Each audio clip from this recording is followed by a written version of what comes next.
ഇരിങ്ങാലക്കുട നഗരസഭയുടെ പദ്ധതി നിർവഹണത്തിലും കേന്ദ്ര സംസ്ഥാന ആവിഷ്കൃത പദ്ധതികളുടെ നിർവഹണത്തിലും ഉദ്യോഗസ്ഥരുടെ ഭാഗത്തുനിന്നും തികഞ്ഞ അനാസ്ഥയാണ് ഇരിങ്ങാലക്കുട നഗരസഭയിലെന്ന ബിജെപി LDF അംഗങ്ങളുടെ വിമർശനം. ശനിയാഴ്ച ചേർന്ന അടിയന്തര മുനിസിപ്പൽ കൗൺസിൽ യോഗത്തിലാണ് നഗരസഭ എഞ്ചിനീയറിംഗ് വിഭാഗത്തിനെതിരെ ബിജെപി LDF അംഗങ്ങൾ രൂക്ഷ വിമർശനമുയർത്തിയത്. സാമ്പത്തിക വർഷം 6 മാസം തികയാനിരിക്കെ പദ്ധതി നിർവഹണം 8% മാത്രമാണ് പൂർത്തീകരിച്ചിട്ടുള്ളതെന്ന് BJP അംഗം TK ഷാജു പറഞ്ഞു. പദ്ധതി പ്രവർത്തനങ്ങൾ പൂർത്തീകരിച്ച കരാറുകാർക്ക് പണം നൽകുവാൻ ഉദ്യോഗസ്ഥർ നടപടി സ്വീകരിക്കുന്നില്ല. ഇതോടെ പുതിയ പ്രവൃത്തികൾ ഏറ്റെടുക്കാൻ കരാറുകാർ തയ്യാറാവുന്നില്ല. കേന്ദ്രാവിഷ്കൃത പദ്ധതിയായ അമൃത് പദ്ധതിയുമായി ബന്ധപ്പെട്ട് 53 ലക്ഷം രൂപ ചെലവഴിക്കാൻ തയ്യാറായിട്ടില്ലെന്നും TK ഷാജു കുറ്റപ്പെടുത്തി. MLA ഫണ്ട് വിനിയോഗിക്കുന്നതിൽ തികഞ്ഞ നിസ്സംഗതയും അനാസ്ഥയുമാണ് നഗരസഭയിൽ നിന്നും ഉണ്ടാകുന്നതെന്ന് LDF അംഗം CC ഷിബിൻ കുറ്റപ്പെടുത്തി. തന്റെ വാർഡിൽ സാംസ്കാരിക നിലയത്തിനായി MLA ഫണ്ടിൽ നിന്നും 30 ലക്ഷം രൂപ അനുവദിച്ചിട്ട് മാസങ്ങൾ പിന്നിട്ടിട്ടും നടപടിക്രമങ്ങൾ പൂർത്തീകരിക്കാൻ ഉദ്യോഗസ്ഥർ തയ്യാറാകുന്നില്ല. MLA ഫണ്ട് ലാപ്സാക്കാൻ ഉദ്യോഗസ്ഥരുടെ ഗൂഢശ്രമമാണ് നടക്കുന്നതെന്ന് CC ഷിബിൻ ആരോപിച്ചു. 15ാം ധനകാര്യ കമ്മീഷന്റെ അവാർഡ് പ്രകാരം നഗരസഭയ്ക്ക് അനുവദിച്ച ഹെൽത്ത് ഗ്രാന്റിന്റെ 2ാം ഗഡു തുകയായ 18,90,000 രൂപ ഉപയോഗിച്ച് നടപ്പിലാക്കുന്ന വിവിധ പ്രോജക്റ്റുകൾക്ക് മുനിസിപ്പൽ കൗൺസിൽ യോഗം അംഗീകാരം നൽകി. യോഗത്തിൽ മുനിസിപ്പൽ ചെയർപേഴ്സൺ മേരിക്കുട്ടി ജോയ് അധ്യക്ഷത വഹിച്ചു.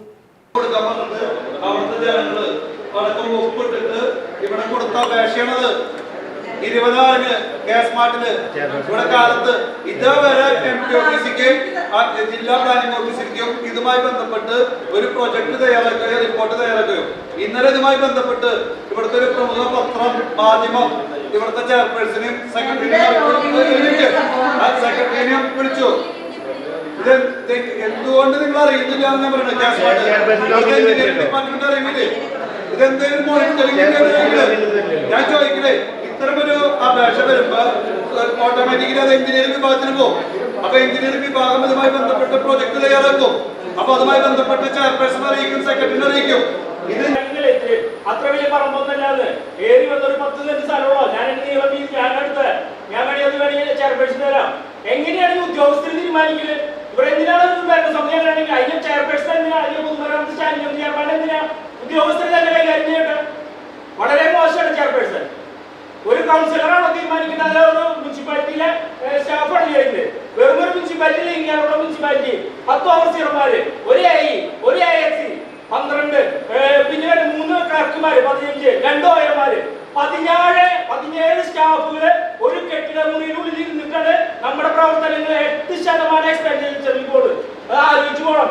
സംസ്ഥാനത്തെ ഏറ്റവും കൂടുതൽ ഓവർസിയർമാരുള്ള നഗരസഭ ഇരിങ്ങാലക്കുട മുനിസിപ്പാലിറ്റി, ഏറ്റവും കൂടുതൽ ഓഫീസർ ജനന്മാരുള്ള സഭ ഇരിങ്ങാലക്കുട നഗരസഭ. നാളെ രാവിലെ ചെയർപേഴ്സൺ ഒന്നില്ലെങ്കിൽ കൂടെ പ്രവർത്തനം ചെയ്യാൻ ആർജമില്ലെങ്കിൽ ഞാൻ വീണ്ടും പറയും, നിങ്ങൾ നമുക്കത് ഫണ്ട് വന്നിരുന്നു. അത് പെട്രോളിയം ഇന്ത്യൻ ഓയിൽ CSR ഫണ്ടാണ് വന്നത്. അത് അപ്പോൾ മറ്റേ വർക്ക് നടക്കുന്നതിന്റെ കൂട്ടത്തിലായിരിക്കും എന്നുള്ളതാണ് നമ്മൾ ചിന്തിച്ചിരിക്കുന്നത്. മന്ത്രി MP നമുക്ക് തന്നു എന്നുള്ളത് ഞാൻ എന്നോടൊട്ട് ചോദിച്ചിട്ടുമില്ല. വാതിൽമാട കോളനിക്ക് വേണ്ടി എന്നോട് അതിനെക്കുറിച്ച് പറഞ്ഞിട്ടുമില്ല, ഒന്നുമില്ല. ഞാൻ ഇന്നലെ എന്നോടിപ്പോ ചാർജേട്ടൻ പറഞ്ഞപ്പോഴാണ് അങ്ങനെ ഒരു സംഭവം ചെയർപേഴ്സണെ അറിയിച്ചു. ചെയർപേഴ്സൺ പറഞ്ഞിട്ടുള്ളൂ, എന്നെ അറിയിച്ചിട്ടില്ല, ഞാൻ കേട്ടിട്ടില്ല അങ്ങനെ ഒരു സംഭവം.